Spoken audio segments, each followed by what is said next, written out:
রহস্যময়ী বান মারণ কাজ। তো রহস্যময়ী আসনে রহস্যময়ী বান মারণ কাজ দেখাবো। এই আসনটা আবার মূলত মাটির নিচের আসন। মূলত এই আসনটা আমি আসলে উপরে কোনো যোগাযোগ দিতে পারিনি এজন্যই যে আমার কোনো ঘরের মধ্যে বা রুমের মধ্যে রাখতে পারিনি। কারণ এটা মধ্যে যে জিনিসগুলো আছে সম্পূর্ণ এই জিনিসগুলা কিন্তু আসলেই অনেক ভয়ানক জিনিস।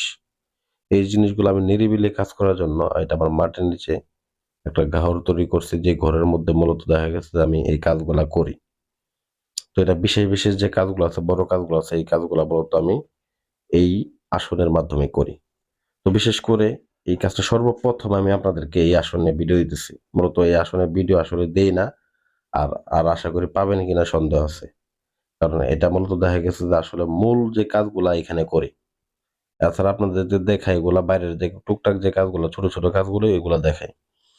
তো সর্বপ্রথম বলি, আজকে আমি আলোচনা করব একটা বানের বিদ্যা নিয়ে। তো সেই বানের বিদ্যাটা কি দিয়ে করবেন, কোন সময় করবেন, এই যে আমি সব বলে দিতেছি, স্ক্রিনের ভিতরে একটা নকশা দেখতেছেন, এই সেই নকশা। এই নকশাটার মাধ্যমে মূলত আপনারা এই কাজটাকে করতে পারবেন। বিশেষ করে এটা একটা শত্রু দমনের নকশা। এই শত্রু দমনের নকশাটা খুবই পরীক্ষিত কাজ। এই আসনেই পরীক্ষিত, এজন্য আমি এই আসন থেকে দিলাম, এই আসন থেকে নিজেরাই করে নিজেরাই ফলাফল পাবেন। তো এর জন্য শুধুমাত্র আপনাকে লাগবে শুধু একটা ব্যাঙ ধরতে হবে। ভাই আমি তো ব্যাঙ ধরতে পারি না, আমি কেমনে কাজ করব? ভাই আপনি যদি এতই সাহস না থাকে তাহলে আপনি মানুষ মারতে পারবেন না। কারণ একটা মানুষ মারার জন্য ভাই দেখা গেছে আপনার বান মারার জন্য, শত্রু নিধন করার জন্য দরকার বুকের পাটা দরকার, সাহস দরকার, ধৈর্য দরকার, জ্ঞান দরকার। তো মূলত হুট করে বললেন আর হয়ে গেল তা না। মানুষ আসলে কখন কাকে মারতে চায়, পিঠ যখন দেয়ালে ঠেকে যায়, আইন আদালত করে তার সাথে পাইতেছে না।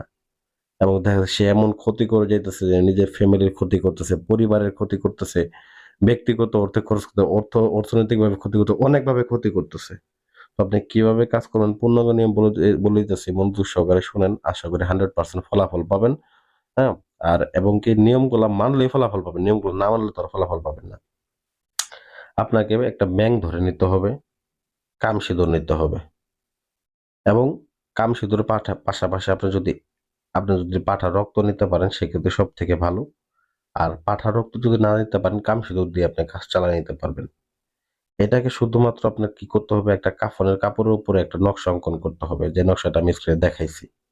ওই নকশাটা অঙ্কন কইরে আপনি কি করবেন, ওই ব্যাঙটার ভেতরে একটা তাবিজের মধ্যে ভরে ওই ব্যাঙটার ভেতরে ভরবেন। মানে পেটটা ফেরে ওই ব্যাঙটার মধ্যে ভরে ওই ব্যাঙটার পেটটা সেলাই করে দিবেন।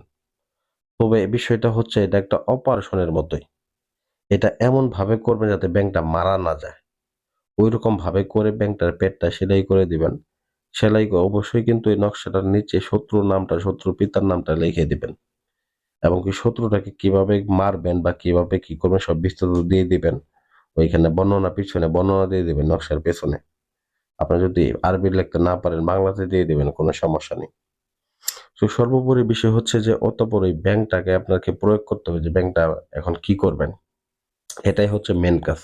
আপনি কাজ করলেন, মানে রান্না করলেন, রান্না করার পরে রান্না আপনি সাজায় রাখলেন। তাহলে তো আপনার পেট ভরবে না। তো অবশ্যই আপনার পেট ভরার জন্য আপনাকে রান্নাটা খাইতে হবে। মূলত কাজ করলেন ঠিক আছে, কাজটা সঠিক প্রয়োগ করতে পারলেন না। তাহলে তো আপনি কাজের ফলাফল পাবেন না।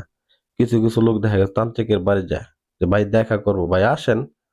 দেখা গেছে তদবির নিয়ে যায়। তো তদবির নিয়ে দেখা গেছে যে নিয়ম বলে দেয়, নিয়ম তো মানতে পারেই না। বরঞ্চ দেখা গেছে কাজও হয় না।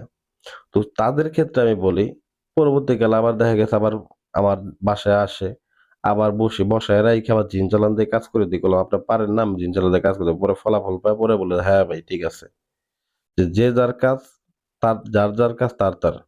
এখন ডাক্তার তো আসলেই মনে করো যে কবিরাজের কাজ পারবে না বা কবিরাজের কাজ তো আর ডাক্তার পারবে, এরকম উল্টাপাল্টা। তো সর্বোপরি বিষয় হচ্ছে অতঃপর আপনার ব্যাংকটা এখন প্রয়োগটা সঠিকভাবে করতে হবে। প্রয়োগের ক্ষেত্রে এই ব্যাংকটাকে আপনারা নদীর মধ্যে ছেড়ে দিবেন। নদীর মধ্যে ছেড়ে দিবেন এবং এই ব্যাংকটা যতদিন পর্যন্ত বেঁচে থাকবে, লোকটা ততদিন পর্যন্ত বেঁচে থাকবে। তবে ভাই আপনি যদি এটা জরুরি ভিত্তিতে করতে চান করতে পারবেন না। তবে ব্যাংকটাও কিন্তু ৩-৪ দিনের বেশি বাঁচবে না। যখন ব্যাংকটা ৩-৪ দিনের বেশি বাঁচবে না, ওই লোকও কিন্তু ওই সময় বাঁচবে না। ব্যাংকটাও মারা যাবে, লোকটাও মারা যাবে। সোজা বাংলা কথা যেটা। ব্যাংক যত দুর্বল হইতে থাকবে, ওই লোকও তত দুর্বল হইতে থাকবে। 100% গ্যারান্টি দিয়ে দিলাম। যদি পারেন দেখা গেছে ওই ব্যক্তির কাপড় যদি নিতে পারেন, ব্যক্তির কাপড়ের উপরে নকশাটা অঙ্কন করে আরো 100% ফলাফল পাবেন। তো আশা করি ভিডিওটা ভালো লাগবে। ভালো লাগলে ভিডিওটা লাইক করবেন। ধন্যবাদ সবাইকে।